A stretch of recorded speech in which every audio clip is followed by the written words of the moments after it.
ಸಖತ್ ಖಾರ ಬಣ್ಣ ಮತ್ತು ರುಚಿ ಆಚಿ ಚಿಲ್ಲಿ ಪೌಡರ್. ಬೆಂಗಳೂರಿನ ಇತಿಹಾಸದಲ್ಲಿ ಎಂದು ಕೇಳಿಲ್ಲ, ಯಾರೂ ಕೂಡ ಕಂಡಿಲ್ಲ. ರಾಜಧಾನಿಯ ಬೆಚ್ಚಿ ಬೀಳುವಂತ ರಾಬರಿ ನಡೆದು ಹೋಗಿದೆ. ಮಧ್ಯಾಹ್ನ 7 ಕೋಟಿ ಕೊಳ್ಳೆ ಹೊಡೆದು ಪರಾರಿಯಾಗಿದ್ದಾರೆ. ದರೋಡೆಗಾಗಿ ಪೊಲೀಸರ ತಂಡ ದಿಕ್ಕುಗಳಿಗೆ ಈಗ ಯಾರು ದರೋಡೆ ಮಾಡಿದ್ದಾರೆ ಅವ್ರಿಗೋಸ್ಕರ ಬಲೆ ಬೀಸಿದೆ.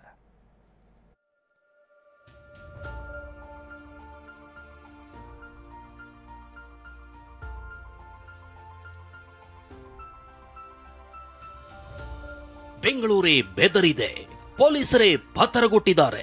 ಗೃಹ ಇಲಾಖೆ ಕ್ಷಣಕ್ಕೊಂದು ಮೀಟಿಂಗ್ ಮಾಡ್ತಿದ್ರೆ ಗೃಹ ಸಚಿವರು ಮುಖ್ಯಮಂತ್ರಿಗಳು ದಂಗಾಗಿದ್ದಾರೆ. ಇಡೀ ವ್ಯವಸ್ಥೆಯೇ ತಲ್ಲಣವಾಗೋದಕ್ಕೆ ಕಾರಣವೇ ಬೇಗ್ ದರೋಡೆ. ಬೆಂಗಳೂರಿನ ಹೃದಯ ಭಾಗದಲ್ಲೇ ಹಾಡಹಗಲೇ ನಡೆದಿರೋ ಲೂಟಿ. ಬೆಂಗಳೂರಿನ ಇತಿಹಾಸದಲ್ಲೇ ಬೇಗ್ ದರೋಡೆ. ಜಸ್ಟ್ 7 ನಿಮಿಷದಲ್ಲೇ 7 ಕೋಟಿ 11 ಲಕ್ಷ ರಾಬರಿ. ಕೇವಲ 7 ನಿಮಿಷ. ಈ 7 ನಿಮಿಷದಲ್ಲಿ ಪಾರ್ಕಿಂಗ್ ಮಾಡಿರೋ ವಾಹನವನ್ನ ಹೊರಗೆ ತೆಗೆಯೋಕ್ಕೂ ಆಗಲ್ಲ. ಆದ್ರೆ ಬೆಂಗಳೂರಿನ ಜನನಿಬಿಡ ಪ್ರದೇಶದಲ್ಲಿ 7 ಕೋಟಿ ಹಣ ಎಗರಿಸಿದ್ದಾರೆ.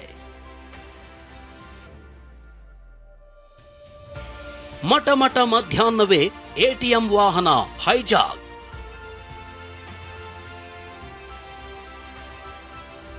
ಅದು ಮಧ್ಯಾಹ್ನ 12:30 ಹೊತ್ತು. ಎಟಿಎಂಗಳಿಗೆ ಹಣ ತುಂಬೋ ಸಿಎಂಎಸ್ ವಾಹನ ಎಲ್ಲಾ ಬ್ಯಾಂಕ್ಗಳಿಂದ ಹಣ ತುಂಬಿಸಿಕೊಂಡು ಎಟಿಎಂಗಳಿಗೆ ತುಂಬಲು ಹೋಗ್ತಿತ್ತು. ಹೀಗೆ ಹೊರಟಿದ್ದ ವಾಹನ ಮಧ್ಯಾಹ್ನ ಜಯನಗರದ ಅಶೋಕ ಪಿಲ್ಲರ್ ಬಳಿ ಬಂದಿದೆ. ವಿಷಯ ಏನು ಅಂದ್ರೆ, ಇದೇ ಸಿಎಂಎಸ್ ವಾಹನವನ್ನ ಇನೋವಾ ಕಾರೊಂದು ಫಾಲೋ ಮಾಡ್ತಿತ್ತು. ಅಶೋಕ ಪಿಲ್ಲರ್ ಬಳಿಯೇ ಹಣದ ವಾಹನವನ್ನ ಅಡ್ಡಗಟ್ಟಿದ ದುರುಳರು, ನಾವು RBIನವರು, ನೀವು ನಿಯಮ ಉಲ್ಲಂಘಿಸಿದಿರಿ, ಪೊಲೀಸ್ ಠಾಣೆಗೆ ಬನ್ನಿ ಅಂತ ಕರ್ತಂದಿದ್ದಾರೆ. ತಮ್ಮ ಇನೋವಾ ಕಾರ್ನಲ್ಲೇ ಸಿಎಂಎಸ್ ಸಿಬ್ಬಂದಿಯನ್ನ ಕರ್ತಂದವರು ಬಳಿಕ ಕೆಳಗಿಳಿಸಿದ್ದಾರೆ. ನಂತರ ಡೇರಿ ಸರ್ಕಲ್ ಫ್ಲೈಓವರ್ನಲ್ಲಿ ಸಿಎಂಎಸ್ ವಾಹನದಲ್ಲಿದ್ದ ಹಣವನ್ನ ಇನೋವಾ ಕಾರ್ಗೆ ಶಿಫ್ಟ್ ಮಾಡಿದ್ದಾರೆ. ಬಳಿಕ ಡೇರಿ ಸರ್ಕಲ್ ಬಳಿ ಫ್ಲೈಓವರ್ನಲ್ಲೇ ವಾಹನ ಬಿಟ್ಟು ರಾಬರಿ ಗ್ಯಾಂಗ್ ಎಸ್ಕೇಪ್ ಆಗಿದೆ. ಇಷ್ಟೆಲ್ಲ ಆಗಿರೋದು ಜಸ್ಟ್ 7 ನಿಮಿಷದಲ್ಲೇ. ಈ 7 ನಿಮಿಷದಲ್ಲೇ ವಾಹನದಲ್ಲಿದ್ದ 7 ಕೋಟಿ 11 ಲಕ್ಷ ಹಣದೊಂದಿಗೆ ಗ್ಯಾಂಗ್ ಎಸ್ಕೇಪ್ ಆಗಿದೆ.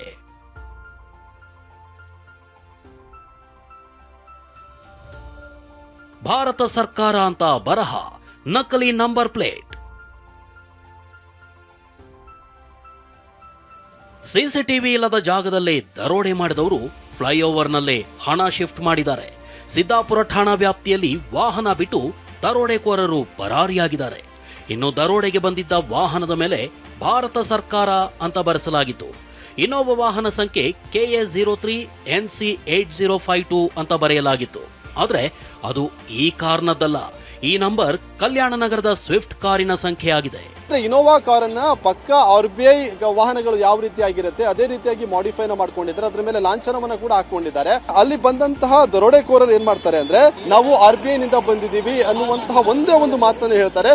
ನಿಮ್ಮ ವಾಹನವನ್ನ ತೆಗೆದುಕೊಂಡು ಹೋಗಿ ಪರಿಶೀಲನೆ ಮಾಡಬೇಕು ಅಂತ ಹೇಳಿ ಅಲ್ಲಿ ಒಳಗಡೆ ಇದ್ದಂತಹ ಸಿಬ್ಬಂದಿಗಳೇನಿದ್ರೆ ಅವರೆಲ್ಲರನ್ನ ಕೂಡ ಕೆಳಗಡೆ ಇಳಿಸುವಂತ ಕೆಲಸವನ್ನ ಮಾಡ್ತಾರೆ. ಇನ್ನು ಸ್ಥಳಕ್ಕೆ ಬಂದಿದ್ದ FSL ಟೀಮ್ ಫಿಂಗರ್ ಪ್ರಿಂಟ್ ಸೇರಿದಂತೆ ಎಲ್ಲವನ್ನೂ ಸಂಗ್ರಹಿಸಿದೆ. ಈ ದರೋಡೆಗೆ 3 ಕಾರುಗಳನ್ನು ಬಳಕೆ ಮಾಡಿರೋದು ಗೊತ್ತಾಗಿದೆ. ಝೆನ್, ವ್ಯಾಗನಾರ್ ಹಾಗೂ ಇನೋವಾ ಕಾರು ಬಳಕೆ ಮಾಡಿದ್ದಾರೆ. ಓಡಾಟಕ್ಕೆ ವ್ಯಾಗನಾರ್ ಕಾರ್ ಬಳಸಿದವರು ಝೆನ್ ಕಾರ್ನಲ್ಲಿ ಬಂದು ಸಿಎಂಎಸ್ ವಾಹನ ಅಡ್ಡಗಟ್ಟಲಾಗಿತ್ತು. ಬಳಿಕ ಇನೋವಾ ಕಾರ್ನಲ್ಲಿ 7 ಕೋಟಿ 11 ಲಕ್ಷ ಹಣ ತುಂಬಿಕೊಂಡು ಪರಾರಿಯಾಗಿದ್ದಾರೆ. ವಾಹನದಲ್ಲಿದ್ದ ಎಲ್ಲ ಹಣವನ್ನು ದೋಚಿದ್ದಾರೆ ಅಂತ ಸಿಎಂಎಸ್ ಮ್ಯಾನೇಜರ್ ಹೇಳಿದ್ದಾರೆ. ನಮ್ಮ ಅಶೋಕ ಪಿಲ್ಲರ್ ಹತ್ರ ಅಲ್ಲಿಂದ ಫಾಲೋ ಮಾಡ್ತಾ ಬಂದರೆ ಅಲ್ಲಿ ಇಳಿಸಿದ್ದಾರೆ. ಅವ್ರಿಗೆ ನಾವು ರಿಸರ್ವ್ ಬ್ಯಾಂಕ್ ಅಂತ ಹೇಳಿ ಅವ್ರಿಗೇನೋ ಇದು ಮಾಡಿದ್ದಾರೆ. 7 ಕೋಟಿ 11 ಲಕ್ಷ ಇತ್ತು, ಫುಲ್ ಅಮೌಂಟ್ ಇದೆ. 4 ದಿಕ್ಕಿನಲ್ಲೂ ನಾಕಾಬಂದಿ, ಎಲ್ಲೆಲ್ಲೂ ತಪಾಸಣೆ.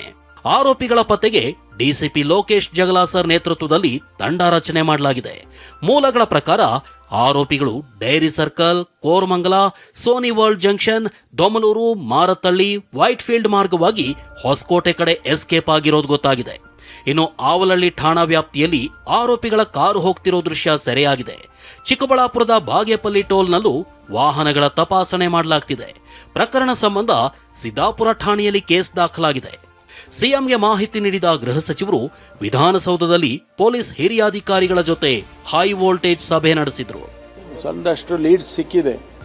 ವೆಹಿಕಲ್ ಅವರು ಬಂದಿರೋ ವೆಹಿಕಲ್ಲು ಇವ್ರ ವೆಹಿಕಲ್ ಇಂದ ಹಣ ತಗೊಂಡು ಆ ವೆಹಿಕಲ್ಸ್ನ ತಗೊಂಡು ಹೋಗಿದ್ದಾರೆ. ಸೊ ಹಿಡಿತೇವೆ, ಬಿಡೋದಿಲ್ಲ. ಬೀದರ್ನಲ್ಲೂ ಬ್ಯಾಂಕ್ನ 83 ಲಕ್ಷ ಹಣವನ್ನ ಹಾಡಹಗಲೇ ದರೋಡೆ ಮಾಡಲಾಗಿತ್ತು. ಆ ಘಟನೆ ನಡೆದು 10 ತಿಂಗಳುರುಳಿದ್ರೂ ಆರೋಪಿಗಳು ಇನ್ನೂ ಸಿಕ್ಕಿಲ್ಲ. ಇದರ ನಡುವೆ ರಾಜಧಾನಿ ಬೆಂಗಳೂರಿನಲ್ಲೇ ಬಿಗ್ ದರೋಡೆಯಾಗಿದೆ. ರಾಜಪ್ಪಾಜಿ ನಾಯಕ್ ಜೊತೆ ಕಿರಣ್ HV, TV9 ಬೆಂಗಳೂರು.